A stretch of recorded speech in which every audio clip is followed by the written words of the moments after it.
2025년 12월 15일 월요일 아침 뉴스. 12월 15일 아침 뉴스 핵심 정리입니다. 구독과 좋아요는 큰 힘이 됩니다. 스라클 TV가 주요 신문사 헤드라인을 따온 것으로 정확하고 핵심적인 내용만 전달함을 미리 말씀드립니다. 경제. 크리스마스 시즌을 맞아 산타 랠리와 코스피 5000 시대에 대한 기대감으로 증시 B2가 역대 최대치인 27조 원을 기록했으며 주요 은행의 마이너스 통장 대출 잔액도 급증했습니다. 이재명 대통령이 처음으로 생중계된 부처 업무보고에서 10시간 동안 10만 자에 달하는 업무보고서에 대해 질문을 쏟아내며 사실상 1인 국정감사라는 평가와 함께 정치권 공방이 거세지고 있습니다. 카카오는 15일부터 카카오톡 친구 탭을 기존의 격자형 SNS 피드 형식에서 이전 방식으로 복원하여 사용자들이 옛 방식을 선택할 수 있도록 개편했습니다.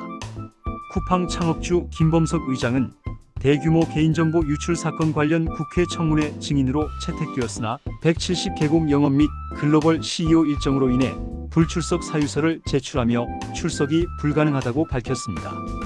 광주 대표 도서관 붕괴 사고와 관련하여 경찰과 노동당국이 시공사 등 8곳을 압수수색했으며 사고로 매몰되었던 작업자 4명은 모두 숨진 채 발견되었습니다.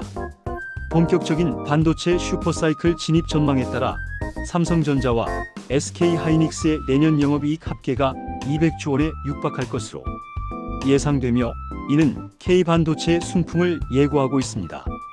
세계 첫 인공지능 AI 규제 법안을 마련했던 유럽연합 EU의 속도 조절에 들어가면서 우리나라는 내년 1월 세계 최초로 AI법을 시행하는 국가가 될 것으로 보입니다.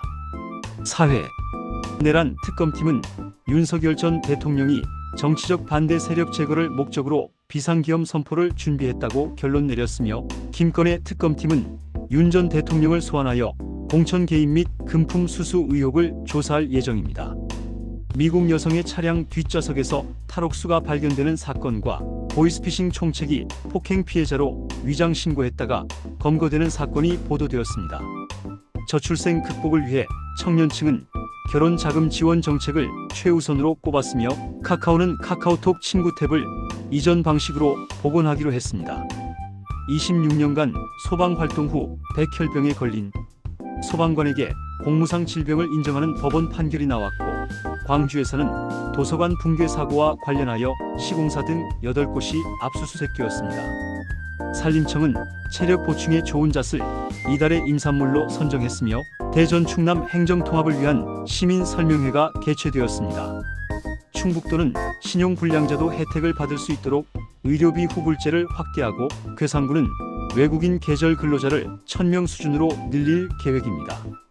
서울시는 옥상과 공원의 도시명 치유농장을 148곳으로 확대하고 포천에서는 어르신들을 위한 AI 사랑방이 인기를 얻고 있습니다. 국제. 이스라엘군이 가자지구에서 하마스 최고 지휘관을 사살했으며 이로 인해 가자지구 휴전 가능성이 더욱 멀어지고 있습니다. 도널드 트럼프 전 미국 대통령과 관련된 미성년자 성착취범 제프리 앱스타인의 사진이 공개되어 정치적 파장이 예상됩니다. 호주 시드니의 유대교 행사장에서 발생한 총기 난사 사건으로 홀로코스트 생존자를 포함한 다수의 사망자가 발생했으며 이스라엘은 반유대주의를 방치했다며 호주 정부를 비난했습니다. 볼로디미르 젤렌스키 우크라이나 대통령은 서방의 강력한 안보 보장이 있다면 북대서양 조약 기구의 NATO 가입 의향을 포기할 수 있다고 밝혔으나 영토 양보는 거부했습니다. 시리아에서 미군을 공격한 범인은 해임 예정이던 시리아 보안군 소속 인물로 밝혀졌습니다. 미국에서 5명의 아내와 14명의 자녀와 함께 사는 남성의 사연이 화제가 되고 있으며 미스 핀란드는 아시아인을 비하하는 제스처로 인해 미스 유니버스 대회 자격을 박탈당했습니다. 영국 브리스틀 박물관에서 600여 점의 유물이 도난당했으며 일본에서는 79세 아들이 병간호에 지쳐 100세 노모를 살해한 사건에 동정론이 일고 있습니다. 정치. 내란 특검은 윤석열 전 대통령이 지난해 12월 3일 비상기엄을 선포한 동기가 정치적 반대 세력 제거 목적이라고 결론 내린 것으로 알려졌습니다. 경찰관의 대북 전단 살포 제지권을 부여한 경찰관 직무집행법이 여야 주도로 통과되면서 3박 4일 필리버스터 전국이 종료되었습니다. 이재명 대통령이 업무 보고 중 외화 반출수법을 언급한 것에 대해 국민의힘은 쌍방울 대북 송금 범행 수법이라며 자백이라고 주장했습니다. 통일교의 정치권 금품 로비 의혹 수사를 위한 특검 도입을 둘러싼 여야 공방이 격해지고 있습니다. 쿠팡 창업주 김범석 의장이 개인정보 유출 관련 국회 청문회에 불출석, 의사를 밝혀 여야 모두 비판에 나섰습니다. 김 건의 특검은 17일 윤석열 전 대통령을 불러 마무리 조사를 진행하며 공천 개입 및 금품 수수 공모 혐의를 추궁할 예정입니다. 대통령실은 이재명 대통령이 환단 고기를 문헌이라고 언급한 것에 대해 해당 주장에 동의하거나 검토를 지시한 것이 아니라고 반박했습니다. 생활문화, 영화계에서는 홀드백 정책을 둘러싸고 영화계 생존을 위한 장치라는 의견과 과도한 규제라는 상반된 시각이 존재하며 팬데믹으로 인해 극장 개봉 대신 OTT 공개를 택한 영화들이 있었다. 이재명 대통령의 10시간 업무 보고에 대해 야당은 권력과시 정치쇼라며 비판하고 있으며 이는 사실상 1인 국정감사라는 평가를 받고 있다. 12월 15일 오늘의 운세는 쥐띠를 중심으로 반가운 소식, 가족의 소중함, 건강관리, 대인관계 확장 등 다양한 기흉화복을 예고하고 있다. 미국 팝스타 도자 캣은 추운 날씨에도 불구하고 열정적인 무대 매너로 관객을 열광시켰으며 특히 눈보라를 뚫고 온 1만 4천 명의 팬들을 사로잡았다. 플로리다에서는 버마 비단뱀의 급증으로 인해 디즈니, 낙원으로 불리는 지역의 땅꾼들이 대거 투입되어 소탕 작전을 벌이고 있으며 이는 동물의 세계에서 인간의 삶의 해법을 찾을 수 있다는 점을 시사한다. 정부는 미국에서 별세한 배우고 김지미에게 금관문화 훈장을 추서했으며 이는 그녀가 받은 세 번째 훈장으로 문화예술계에 대한 공헌을 기리는 의미를 담고 있다. 넷플릭스의 워너브라더스 디스커버리 인수 추진은 콘텐츠 산업 전반에 큰 파장을 일으키고 있으며 이는 제2의 오징어 게임과 같은 대박을 어렵게 만들 수 있다는 전망도 나온다. 증권, 도널드 트럼프 미국 대통령은 내년 중간선거 승리를 장담하기 어렵다고 밝혔으며 연방준비제도 패드에는 금리 1% 이하를 요구했습니다. 크리스마스 전후의 산타 랠리와 코스피 5000 시대의 기대감으로 인해 증시 비투빚내서 투자가 역대 최대치를 기록했으며 주요 은행 마이너스 통장 대출도 급증했습니다. 트럼프 행정부의 로봇 관련 행정명령 검토와 국내 노란봉투법 및 주 4.5일제 도입 추진에 따라 로봇 관련 종목들이 한미 정책 호재로 강세를 보이고 있습니다. 원달러 환율이 1480원선에 근접하자 정부는 주말 긴급회의를 소집하여 외환시장 불안 심화에 대한 대응책 마련에 나섰습니다.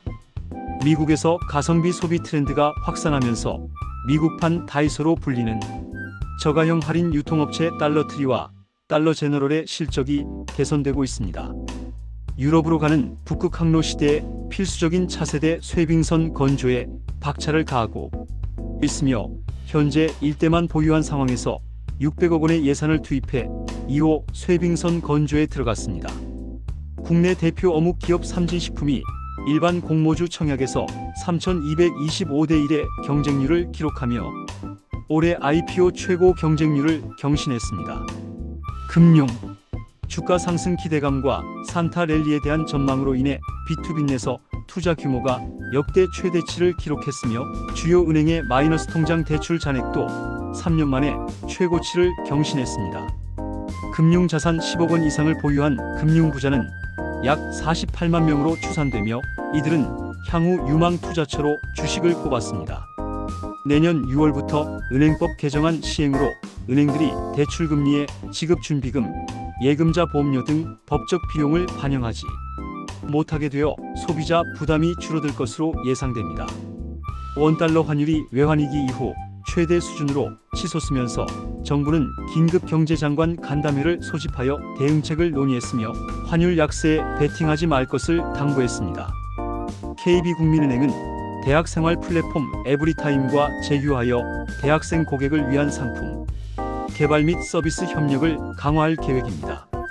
BNK 금융지주는 부산은행 등 주요 계열사 CEO 2차 후보군을 공개하며 차기 회장 체제를 준비하고 있으며 BNK 부산은행은 해양수산부 부산 이전을 기념하여 특별 예금 상품을 판매합니다.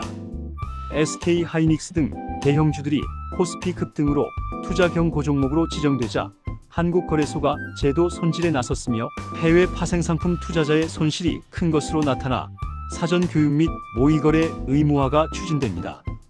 날씨. 휴일 동안 많은 눈이 내린 덕유산은 눈을 즐기려는 등산객들로 붐볐으며 눈이 그친 후 찾아온 반짝 추위로 월요일 출근길은 쌀쌀할 것으로 예상됩니다. 내일 15일 아침까지는 영하권의 추위가 이어져 서울 기온이 영하 3도까지 떨어지겠으나 낮부터는 기온이 점차 오르면서 추위가 누그러질 전망입니다. 광주와 전남 지역은 새벽에 빗방울이나 눈날림이 예상되며 전국적으로 아침 출근길은 춥겠지만 낮부터는 평년 기온을 웃돌 것으로 보입니다.